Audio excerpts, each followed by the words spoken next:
Assalamualaikum warahmatullahi wabarakatuh. Nama saya Nurma, NIM 1865033 kelas A. Di sini saya akan mereview materi bab 2, yaitu fase definisi memahami masalah user. Kemudian langsung saja masuk pada bagian pendahuluan. Tujuan dari fase definisi adalah untuk memahami dengan baik masalah-masalah yang dihadapi oleh user dalam memperkirakan biaya dan waktu penyelesaian proyek.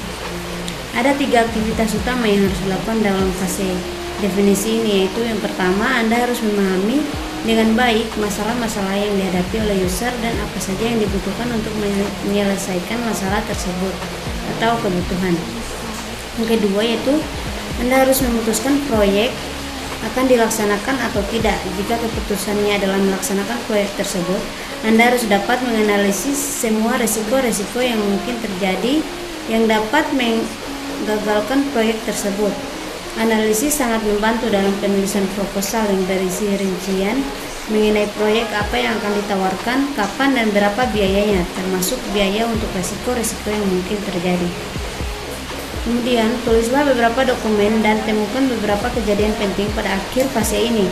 Pertama, menulis requirements dokumen atau RD, yaitu dokumen yang berisi rincian kebutuhan user.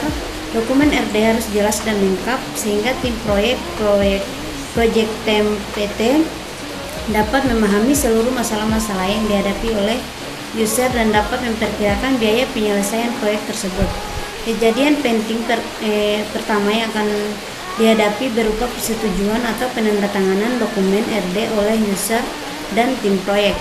Selanjutnya, menulis pendahuluan perencanaan proyek atau Preliminary Project Plan atau PPP merupakan langkah pertama dalam merencanakan langkah-langkah berikutnya yang harus diambil untuk mengembangkan produk dan sumber-sumber apa saja yang dibutuhkan untuk setiap langkahnya. Rencana tersebut menggambarkan berapa lama sumber-sumber tersebut akan diperlukan dan berapa banyak biaya yang akan dikeluarkan. Kemudian yang ketiga, itu Anda harus memberikan perkiraan-perkiraan ini kepada user dalam bentuk proposal. Seberapa jauh perkiraan-perkiraan tersebut dapat dipertanggungjawabkan? Ada 2 ulasan dalam hal ini. Pertama, kita tidak begitu ahli dalam memperkirakan sesuatu. Kedua, perkiraan-perkiraan tersebut dibuat pada saat masih dalam tahap pendefinisian masalah, di mana pada saat itu baru sebagian kecil informasi yang kita peroleh dari masalah yang sedemikian luas.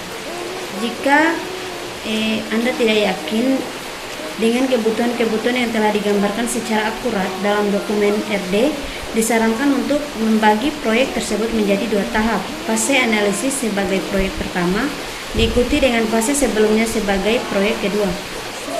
Pada saat pendefinisian, proposal Anda hanya akan menjadi analisis saja, dan ini disebut proposal analisis.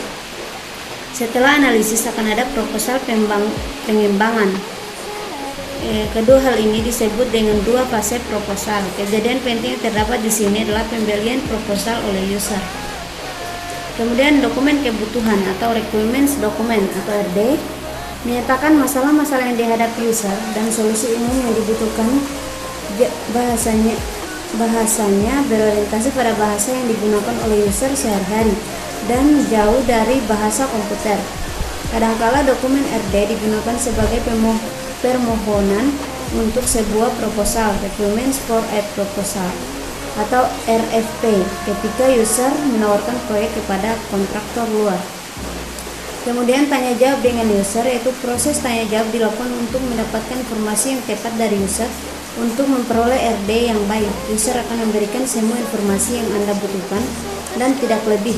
Tim proyek interview berkewajiban untuk mempelajari semua bisnis user, memahami teknologi user, dan mengajukan pertanyaan-pertanyaan. Masalah terbesar berkaitan dengan pemakai akhir atau end user, yang sesungguhnya petugas memasukkan data atau petugas pengiriman barang yang berada di gudang. Seringkali manajer atau supervisor mengatakan bahwa pemakaian akhir sangat sibuk dan tidak mampu memberikan informasi yang dapat dipercaya. Terkadang manajer merasa dilangkahi atau diremehkan jika Anda berhubungan langsung dengan pemakai akhir yang berada di departemen mereka. Solusi dari masalah ini adalah mendidik para wakil tim proyek tersebut bagaimana pentingnya komunikasi dengan para pemakai akhir yang sebenarnya.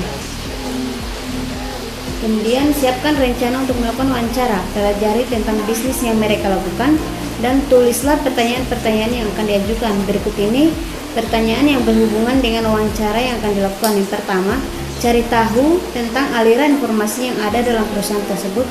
Mulailah dengan pertanyaan-pertanyaan seperti informasi apa saja yang dibutuhkan untuk menjalankan kegiatan bisnis perusahaan, seberapa penting aliran data baik antara departemen atau maupun antar individual, tentukan frekuensi, waktu, dan keakuratannya. Kedua, masukan-masukan yang diterima diikuti dengan pertanyaan-pertanyaan sebagai berikut. Informasi apa saja yang dibutuhkan untuk menghasilkan masing-masing barang, informasi apa yang tersedia, kapan, di mana, informasi baru apa saja yang harus dikumpulkan. Ingat tentang 5W. Sediakan waktu untuk pertanyaan-pertanyaan di atas selama membuat.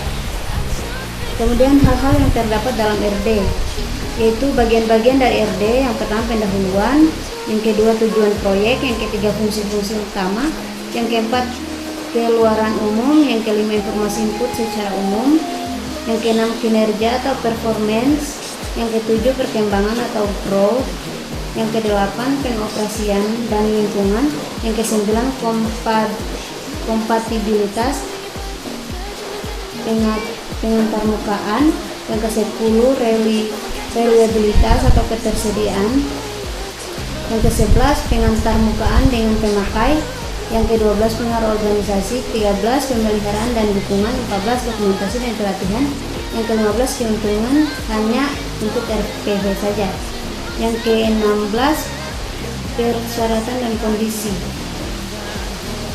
Kemudian tanggung jawab user, yaitu meskipun user tidak menulis RD, dia bertanggung jawab untuk menyediakan wawancara tim proyek yang dapat dipercaya dan informasi tepat pada waktu.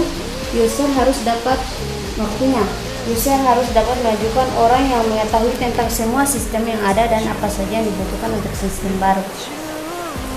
Untuk manajemen risiko, yaitu menurut sejarah, industri pemrosesan data telah membuat reputasi yang buruk sekali karena meremehkan proyek-proyek yang ada. Ketika ditanya tentang alasannya, para ahli pemrosesan data membela diri dengan memberikan pernyataan seperti, saya menilai dengan benar berdasarkan fakta-fakta yang diberikan kepada saya. Solusi standar industri untuk semua masalah ini yaitu yang pertama, selidiki masalah-masalah yang ada, yang kedua, hukum yang tidak bersalah, yang ketiga, promosikan yang tidak terlibat, 4, kembali ke solusi 1 dan berputar sampai membosankan. Kemudian 4 langkah manajemen risiko, yaitu yang pertama, antisipasi risiko, yang kedua, singkirkan risiko yang mungkin terjadi, yang ketiga, kurangi dampak risiko, yang keempat, tetap tenang ketika terjadi kesalahan. Terima kasih, mungkin itu saja hasil review materi dari saya. Lebih dan kurangnya mohon dimaafkan. Wabillahi taufiq wal hidayah. Wassalamualaikum warahmatullahi wabarakatuh.